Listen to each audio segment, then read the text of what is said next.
Здравейте хора, аз съм Demon Vlogs. В този клип ще ви покажа моят мини арсенал от пиротехнически изделия, или по-скоро пиратки.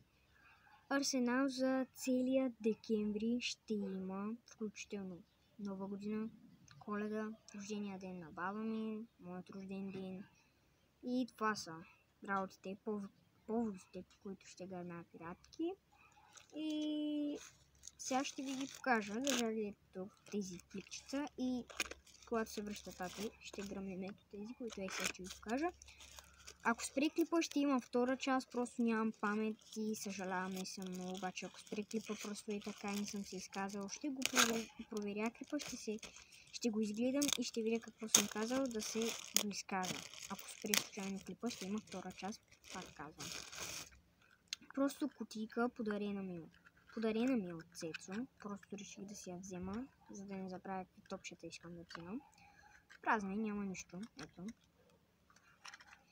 Това е просто една кутийка. Нека да продължим. Между другото, искам да ви покажа ето тук какво имам. Една кутийка, пълна догоре с презервативи Durex. Ще има скоро клипи, лайфхакове и други работи с тях. Между другото, като ходим в Кампланда, мисля да купя още около... повярвайте ми, около 12 или 10 кутии съм си направил списък. Между другото пише, че са 2022, тук така пише. Аз това ще съм на 15, тук информация отпред. Малко кутийката, нали, както я виждате, но вече е отворена. Единия съм го изхвърлил, защото баба ми каза, може да с тия презервативи може да си направиш някакво човече, и аз реших да си направя някакво човече.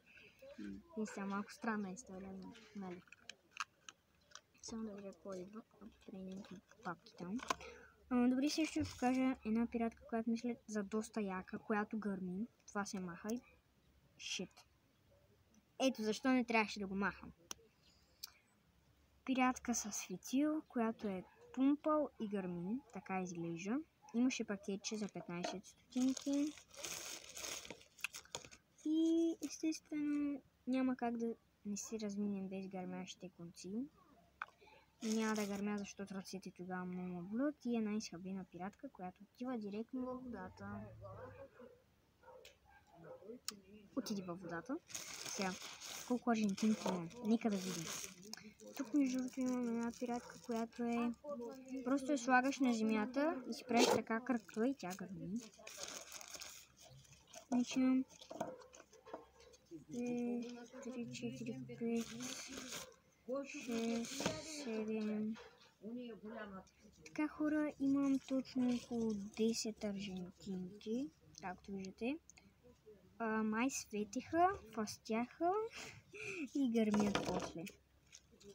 И вече няма нищо. Освен една голяма пиратка, някаква голяма пиратка, Гром, не мога да го прочитам. Сега тук, понеже това не искам да го отварям, защото ако го отворя, трябва да си хабя изоли до бландът. А пак втори, докато си взема, ще мине бая време. Значи, има две ракетки, не помня точно какви пари са ракетките. И има една голяма пиратка с такъв май плетен фитил се казваше. Наистина доста силна пиратка. Ще е нещо като тая пиратка, как се казваш? Мисля, че беше пиратка... Забравях името, малко ми каза, забравях името на пиратката. Не знам как се казваш. Но пък ще направя клип с пиратки. Ще удаля едни пиратки, които ще гръмнем сега след малко, след като кача този клип. Ще гръмнем една такава и една такава. И клипа ще е една минута. Но конеца не знам как точно ще го гръмнем, защото ми много ме болят пръстите, когато трябва да се гърми, и не си купувайте. По-добре ще бъде. Но нека сега ще ви покажа какво прави тази. Надявам се да не отиде на телефона, защото няма хич да е приятно за мен. Но не знам къде да го покажа, смисъл не знам къде да сложа камера. Ето тук е отделно. Сега ще ви покажа какво прави тази пиратка. Само да я разчупим на две.